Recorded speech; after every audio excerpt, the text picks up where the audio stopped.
Ladies and gentlemen, this is Steve with my audio stuff, and I just want to wish everybody a Merry Christmas.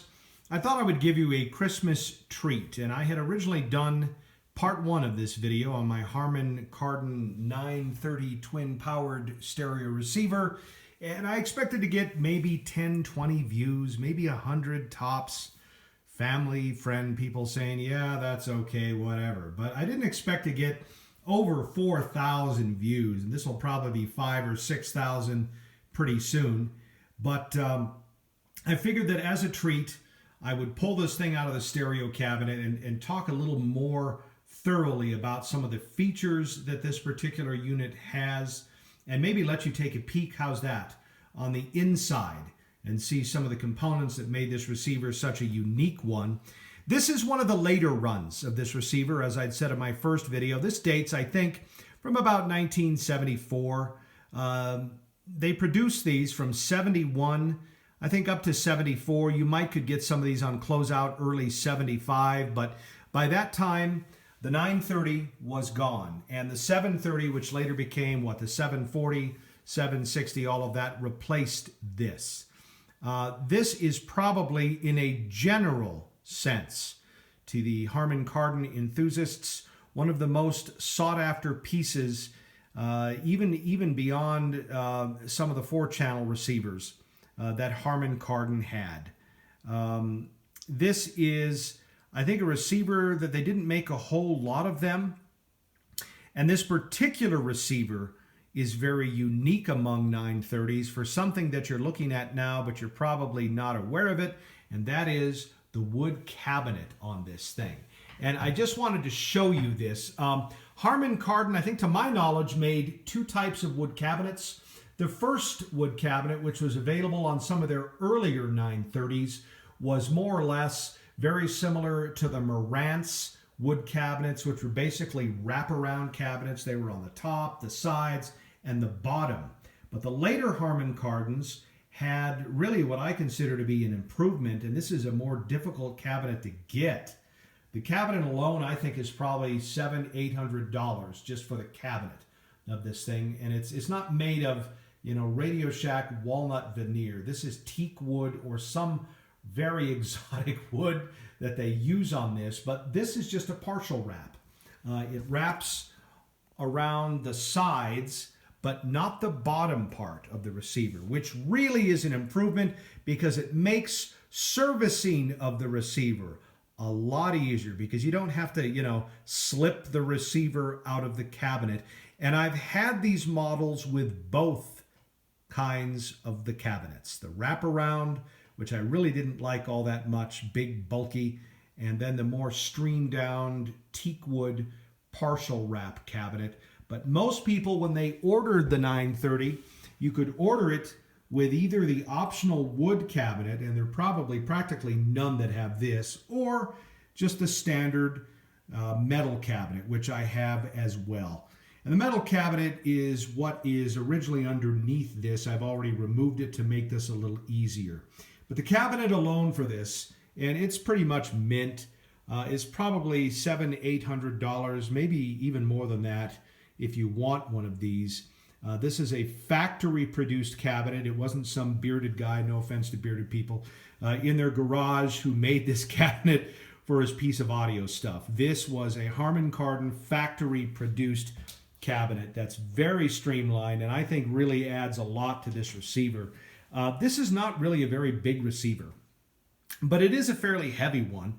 It weighs about 32 pounds, and that's primarily because of the dual power supply capability of this unit.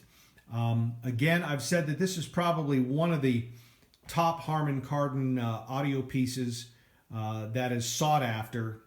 And for the Harman Kardon people, you'd probably agree with me. And I think in the 1970s, this is probably one of the top 5 receivers. I know you're not going to think of it that way. This is really a very big receiver. I think it's only about maybe 17 inches wide, 17 inches long. It's not a big receiver. It's a very moderate receiver as far as size, but the power output capability of this thing is formidable. if you're going to run this thing, I mean, you're welcome to run it on, you know, bookshelf speakers, even the larger ones, you know, with 6-inch woofers. Yeah, I got it. But really, I would run this thing with speakers that have either 12 or even 15, 16-inch woofers. Some high quality ported or acoustic suspension speakers. This will run them with 15, 16-inch woofers. That's really what this thing was built for. This is the kind of receiver that the audio connoisseur will like, and the abusive, narcissistical teenage boy will like. How's that? Though when they originally look at it, you know, when they look at it first off, they'll think, "Oh, this thing is kind of low end, you know, dorky looking." Yeah.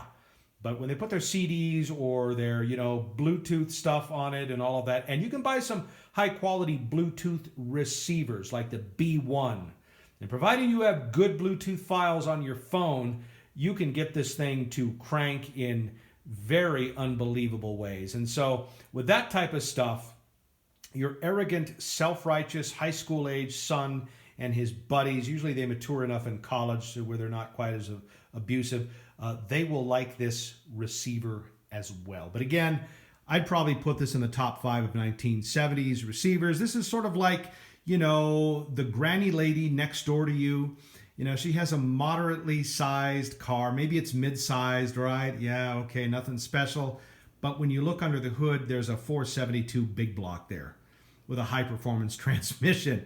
That's what this receiver is. I'm sorry, that's just what it is. So with that said, let me do what everybody wants.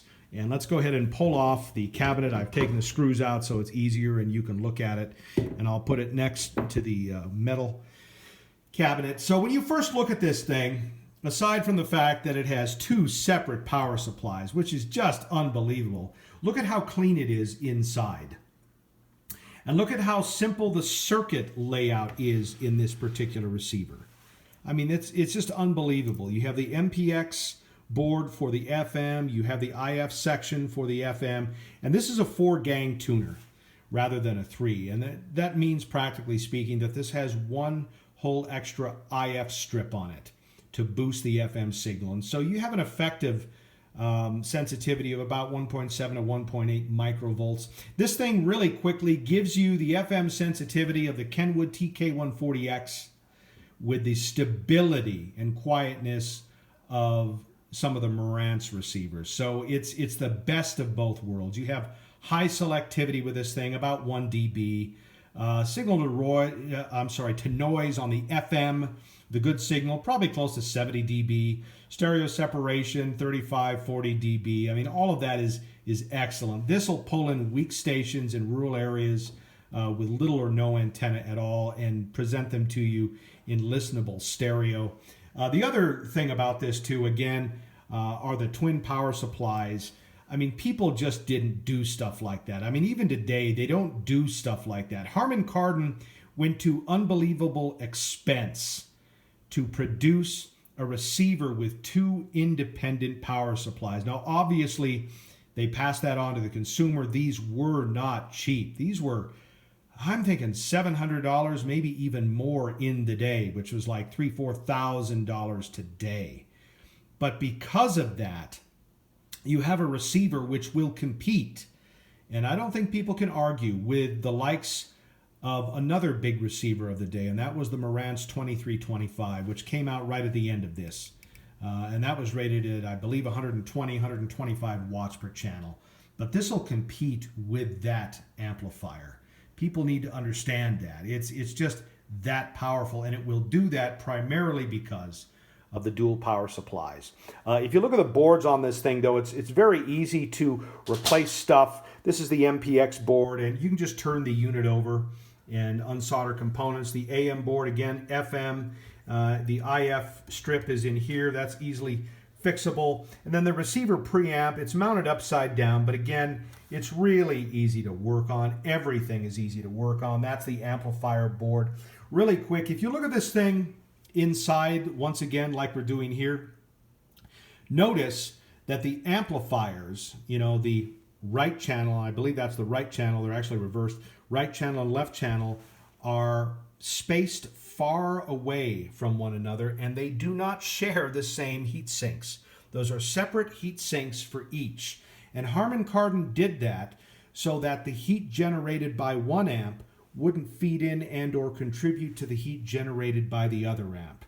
And the power supply sections, they're not grouped in there with the amp. They're away from it. So the reason they did that is so you could have a high power amp which was not prone to overheating. And for the life of me, I've had this thing for about 8-9 years. You can't really overheat these things. You can run it all day on 4 and 8 ohm loads. And this thing is rock stable. The amplifiers in this thing, as well as the receiver preamp, have an effective frequency range of about 4 to 140, 150,000 hertz.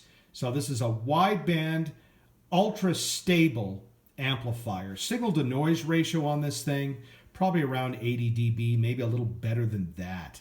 So it's ultra quiet. And so really what you had, if I could sum this receiver up, is a second generation transistor design that came out in first generation transistor times. So this was ultra quiet like second generations were, ultra stable like second generations were, with excellent heat dissipation. All of this was designed for that. So you have a high performance audiophile receiver, and this really is, that is ultra stable and ultra hard to overheat. Here you go. So the audio connoisseur will love this, and the abusive college post-teen will love this amplifier as well. So again, this is the Harman Kardon 930, and this particular one is about a 1974 version. I told you that it has the optional thin wood teak on it, and this alone is probably $800, maybe even $1,000. You just cannot find these, and it's factory. The other option this thing has really quick is this right here, and this was another option you can get. If you were going to take this overseas or have it in just different powered areas, you could order it with a power package, which allowed you to run either at 117, 100 volts, 220, or 240. So if you're in areas with weak voltage, say around 100 volts, you could pull that plug out, turn it around, and then put it on the 100 volt tab. Our area is more around 125 volts, so I have it put on the 117, but this will do overseas as well. Another thing this has, look at this. So if you ran this on overseas FM, like in Europe, most of their FM is 50 microsecond de-emphasis. But for American markets, USA, you could run it at 75 microfarad, or I'm sorry, microsecond de-emphasis. And so this has both the optioned teakwood slimline cabinet and the power package. Most of these do not have that if you look closely. I did modify this thing when I got it really quickly. I replaced the power transistors, and I'll try and get in here really close to where you can see it. But these are 250 watt transistors, MJ21194G. MJ21194G. This thing originally came with 60 watt transistors. I still have them, 60 watt Hitachis. And because of the power supply, it utilized those transistors to the full. Well, the transistors that it had, while still excellent, were more or less first generation power transistors dating from the 60s. So I installed, these are probably fourth or fifth generation power transistors dating from the 90s or the early 2000s. This is a quasi-complementary, so it's NPN, and these were direct plug-in replacements. Same case, same pinout, everything. I just redid the silicone grease on each of the four, and then I reset, you can see right here, the idle voltage on both channels, and we're done. This will effectively put out not 250 watts, but probably over 100 watts or thereabouts. So again, these are transistors that are more equal to the power supplies in this unit. And again, this isn't a light unit, and that's primarily because you're lugging around those big power transformers. But Harman Kardon went to tremendous cost to produce a unit with two separate power supplies, and these are separate right down to the rectifiers themselves. So separate rectifiers, capacitors, transformers, everything. But again, as I said in my previous video, I know I ramble, this is extremely dynamic. Frequency response, again, about 4 to 140,000 hertz, plus or minus 2 dB or thereabouts. Another aspect of this too, which was rare at the time, this is a direct coupled amplifier. So this doesn't use capacitors. So what that simply means is that your bass will be a little crisper. So that coupled with the extremely wide frequency range, even though this isn't a DC amp as they would advertise, with the Sansuis and all that in the late 70s, this functions a lot like those in that it'll give you very crisp dynamic bass. So again, this receiver, well ahead of its time. The price for this, probably $3,000 to $4,000. So that's what something like this is likely worth today. Those of you who have these, if they're restored like this or an ultra rare version like what I have, you probably want to insure it. Granted, most crooks are kind of stupid, but if you get some smart crooks, this might be something that they would steal. So anyway, that's about it. I think I've given you practically everything. Maybe one other thing really quick. Most of these that I see on eBay and even on YouTube, right, where they make videos, the people forget that the power switch on this thing is illuminated. See, there's a light behind it, and most of them are burned out. So this is a little 12-volt lamp you can replace. It's a wired lamp behind there. This has really all the original lights. This is a low use unit. The other thing too, this has, I think, 7 fuse lamps on it. These are 6.2 volt fuse lamps. These are not 8 volt. Don't put 8 volt in here. These are 6.2 volt fuse lamps. If you want to upgrade this thing, you can put 6.2 volt warm white LEDs. That's what I would suggest for this. 6.2 volt warm white LEDs, and then you will keep a lot of the original color of the unit, and they draw next to nothing and generate next to nothing as far as heat. I've elected just for, I don't know, aesthetics to keep the original bulbs, but they're all still good. Again, you can do the power transistor upgrade. I almost certainly recommend that.